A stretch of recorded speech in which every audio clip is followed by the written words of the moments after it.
Good afternoon and welcome to the Midday News. Here's what we have in the bulletin. Flash flood warning in effect for low-lying and flood-prone areas of the country. Residents pick up the pieces following flood damage in St. Mary.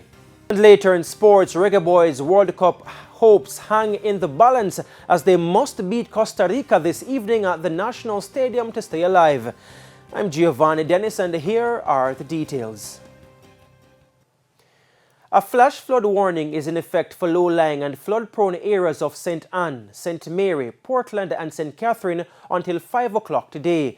The Met Service says a persistent trough has been affecting weather conditions across Jamaica, while satellite imagery has shown a reduction in rainfall over the past 12 hours. Forecast models are still predicting more rainfall. The forecast is for periods of showers and isolated thunderstorms to affect mainly north, central and eastern parishes today. It's expected that flash flooding will occur across the 4 parishes due to the level of soil saturation already experienced. We go now to flooding in St. Mary, the aftermath, as residents have begun to pick up the pieces after heavy rainfall flooded homes, businesses, streets, wreaked havoc in the capital, Port Maria. Our senior reporter Vashon Brown is in the parish and now reports. Vashon. Thank you so much. I'm actually standing in Port Maria in St. Mary. Now, yesterday around this time, I could not stand here because the rains made rivers of roads. In fact, vehicles could also not use this road. But as you can see, the picture is quite different today. Now, business operators have already started cleanup activities. We reach about 8:30, 9 o'clock. Please to start coming with water. Nothing we could do. Pure water. So we have to just lock up, draw shutter, and rush out to save our life. We're cleaning up, trying to see what we can do. We are trying, we don't know how far we're going to reach. Flour, rice, sugar. See, there are about 20 bags of sugar out there now on the ground. And rice, about 30 bags of rice. And about 10 bags of flour. And salt and so on. Chicken parts, beef, mutton, chicken, oxtail and such delight. Meat, fish. All one whole fridge, meat, one whole fridge of fish there, so we have to dump them and dash them away. We can't talk about business now because we don't have no start, nothing. 15 of us out of our work for now, nothing, everything gone. Now, our first stop this morning was at the Port Maria Primary School. Now, yesterday when we spoke to the principal of the institution, she said it would be difficult to say when the school will reopen. The entire compound, school's compound, was covered with water. All the classrooms on the downstairs floor were flooded. We have lost a number of records and important documents as a result of the flood. Based on the amount of debris and mud on the compound and in the classrooms, I am not quite sure, but as soon as we have a full assessment done, we will be able to speak with more clarity. Reporting from Port Maria in St. Mary, I'm Vashon Brown for TVJ News. Don't forget to join us at 7 for primetime news when we'll have more on the devastating flood. And thank you so much for that report, Vashon. In the meantime, several communities are still without electricity following heavy rains in sections of the island which caused major flooding yesterday. In a release, the Jamaica Public Service, JPS, said flooding and landslides are affecting some of its infrastructure in these areas, such as poles. The main parishes affected are St. Anne, St. Mary, Trelawney and Portland. However, by midday today, most of the affected communities had their electricity restored. Outstanding communities include Lighthouse, Berry Hill, Jackson District and Hazard in St. Mary. JPS says heavy rains and unstable terrain make some restoration efforts very dangerous for both its work crews and customers. However, the power company says it's working to restore all power supplies by today. To other news, Jamaica is slowly seeing a decline in COVID cases. In the last 24 hours, 161 new cases were recorded from 1,650 samples. The positivity rate is now at 21.6%. The overall case count is 124,967. According to the Ministry of Health, 478 people are now in hospital with the virus. 55 are severely ill, while 20 are critically ill. There are now 6,668 active COVID-19 cases on the island. 12 more people have also died from the respiratory illness. Now this has increased the death toll to 2,675. The deaths occurred between January 2 and 31. Meanwhile, 137 more people have recovered from the virus, pushing the recovery count to 70,340. 622,981 people are now fully vaccinated against COVID-19. And Justice Minister Delroy Chuck says there is still great uncertainty when the pandemic will be over, as too many Jamaicans have still not taken the COVID-19 vaccine. Now, speaking at the recent swearing-in ceremony of Justices of the Peace in St. Elizabeth, Mr. Chuck noted that less than 25% of the population is vaccinated against the coronavirus.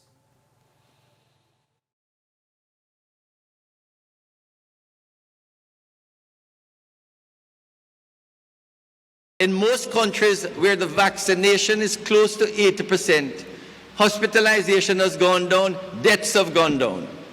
In Jamaica, 99% of the persons who have died were unvaccinated.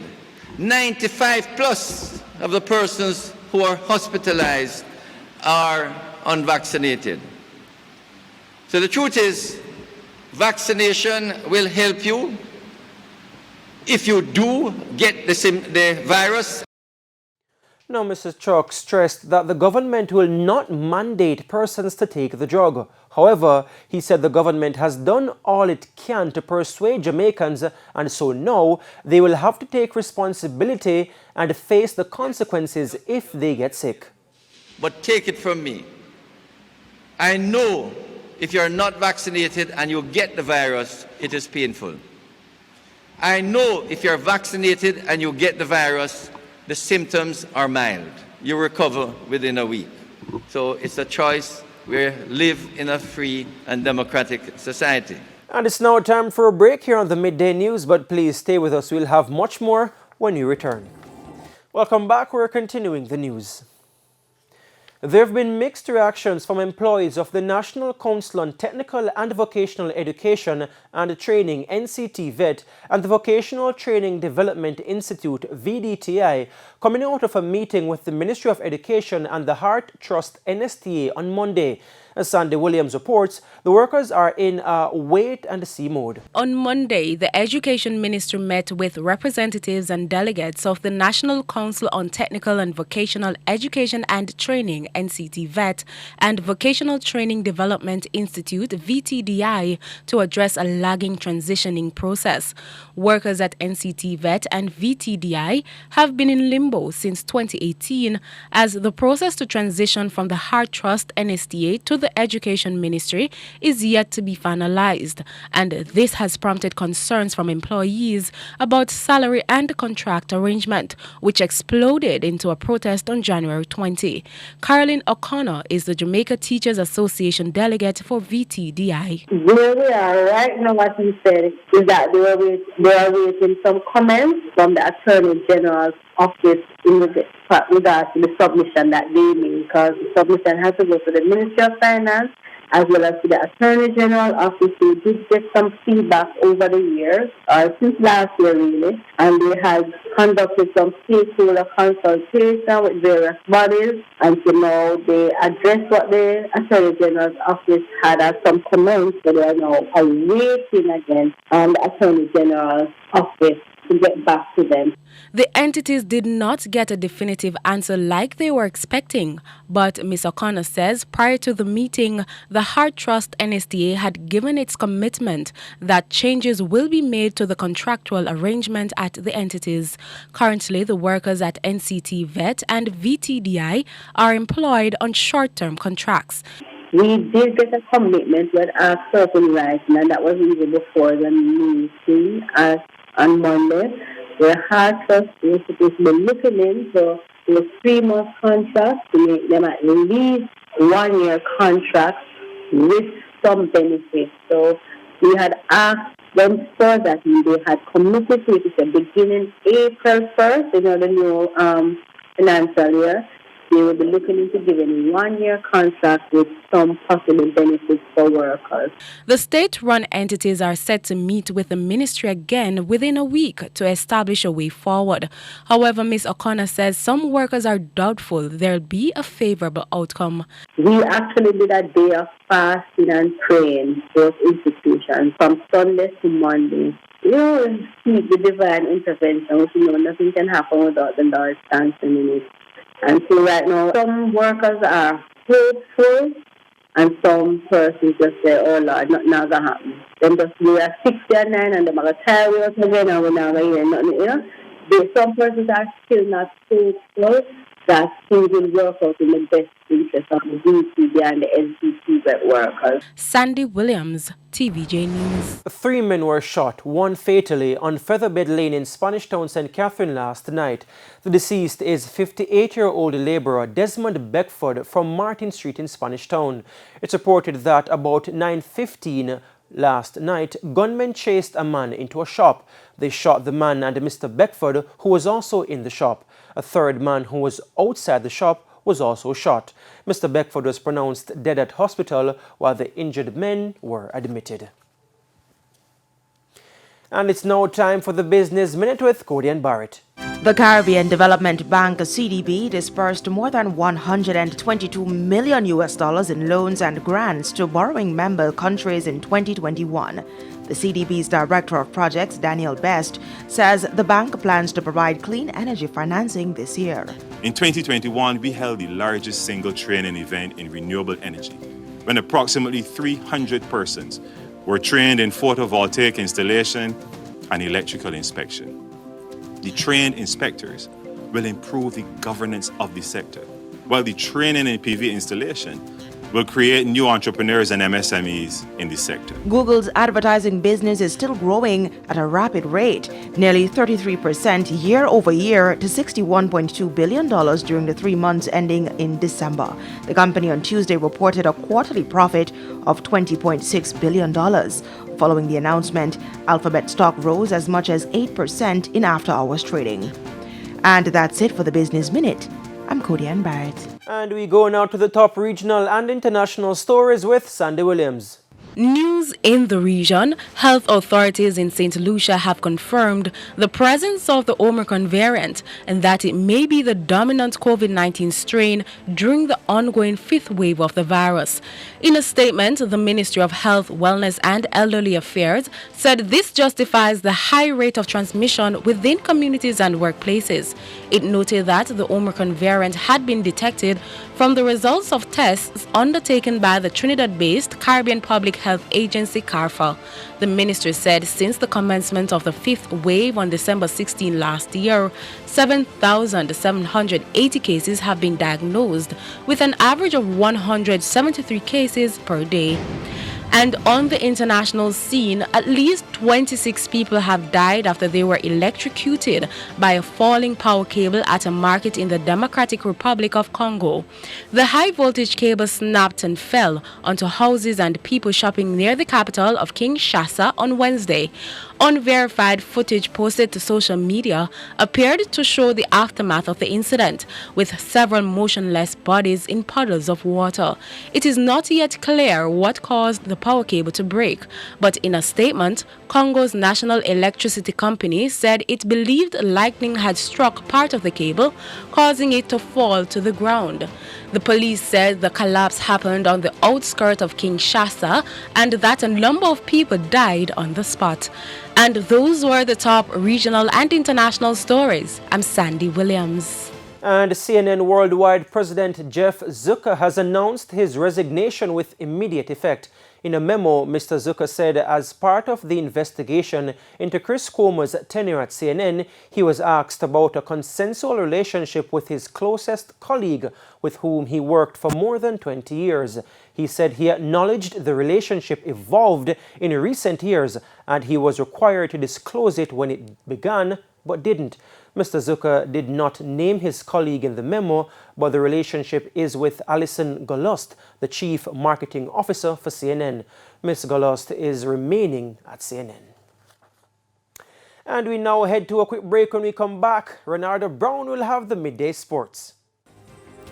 Welcome back. It's now time for your Midday Sports. The Reggae Boys 2022 World Cup hopes could come crashing down this evening when they take on Costa Rica in their CONCACAF qualifier at the National Stadium. Anything but a win for the boys would mean elimination from contention.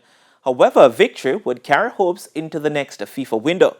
Interim coach Paul Hall has presided over 3 defeats since taking over from Theodore Whitmore, with 2 in the qualifiers against Mexico and Panama.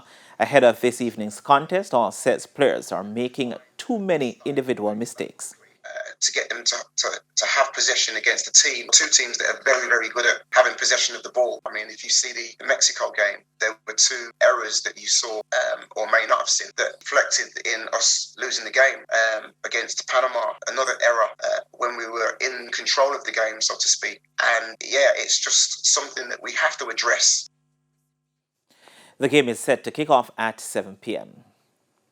Meanwhile, Reggae Boys defender Liam Moore has been loaned to Stoke City FC from Reading FC in the English Championship in a swap deal.